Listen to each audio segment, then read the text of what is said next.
national security situation.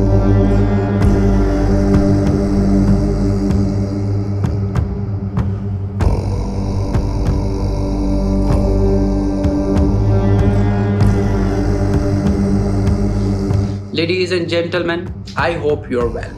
For the past 3 days, every time I try to start a discussion, people keep asking me the same thing. What do you think about Greenland?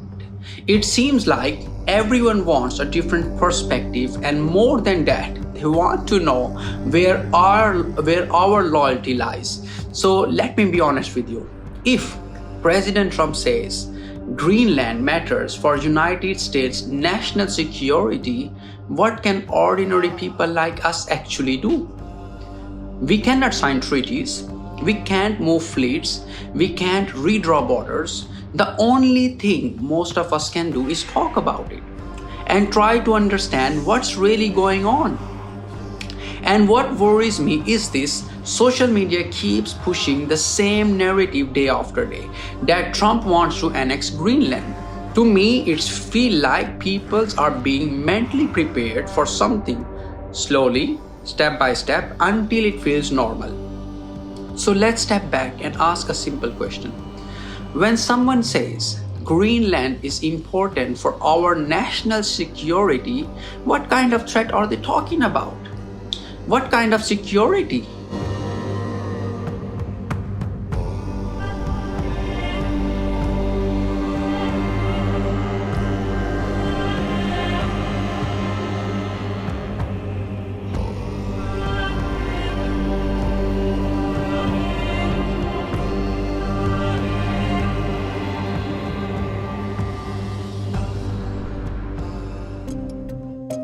When you look into it, you start seeing the same points come up again and again. First, strategic defense and early warning. The United States already has long-standing military infrastructure connected to monitoring and defense in the Arctic regions. Greenland's positions matter for that. Second, shipping routes and aviation. As ice melts and climate patterns shift, the Arctic becomes more navigable. That changes shipping lanes, and it can also influence future air routes and logistic planning. Third, science, satellites, and space-related activity. The Arctic is valuable for research, tracking, communication, and the kind of infrastructure modern powers rely on, whether that's for civilian science or security-linked programs. Fourth, energy resources.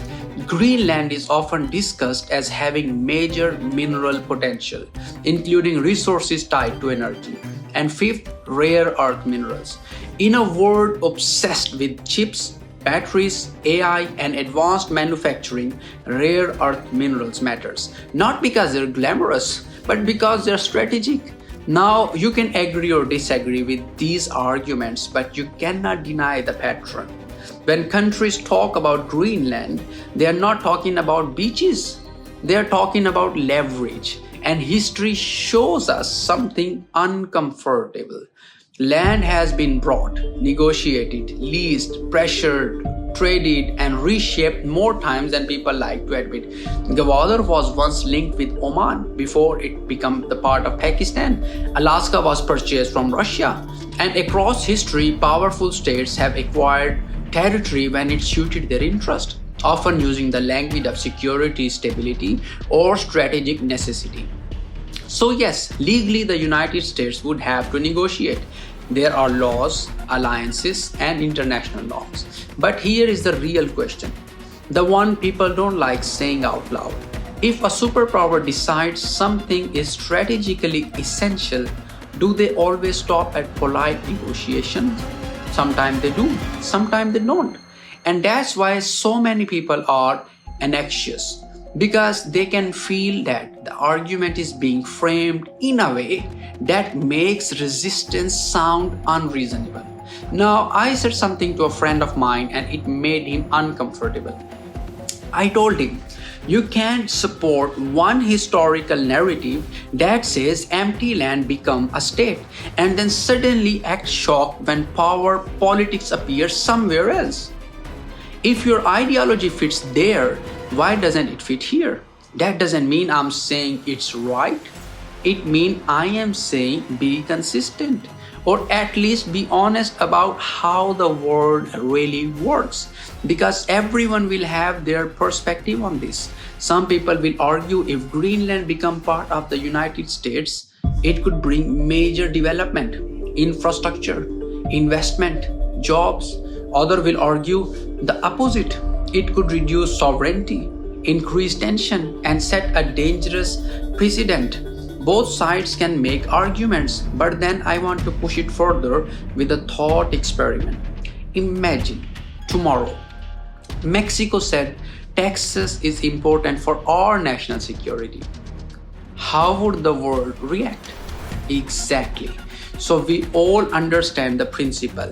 We just apply it differently depending on power, alliances, and emotions. Now, some of you may disagree with me, but I will say this: a leader's first job in their own mind is usually their own people. And President Trump clearly positions himself as someone who fights for Americans, whether you like his method or not. That doesn't mean every action is morally good. It doesn't mean every tactic is acceptable. And it definitely does not mean other countries should feel comfortable. But it does explain why his supporters admire him. And I'll say something provocative. If Europe had a leader who fought purely for Europe, the way Trump claims to fight for America, many Europeans would praise him too.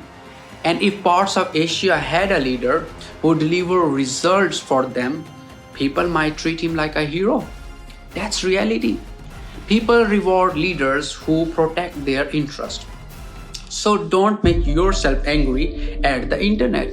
Don't let algorithms pull you into emotional warfare, because today no one questions Alaska. It's just America in people's mind. People don't seriously debate Hawaii's independence every day, even though it's geographically distant. And the world has accepted many things over time that were once controversial.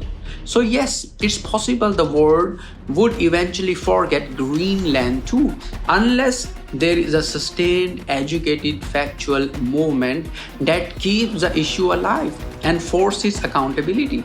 That's why I'm not here to throw fire in the air. I'm here to say, if you care about sovereignty, law, and fairness, then be factual, be consistent, and don't let propaganda from any side do your thinking for you. Thank you so much for listening.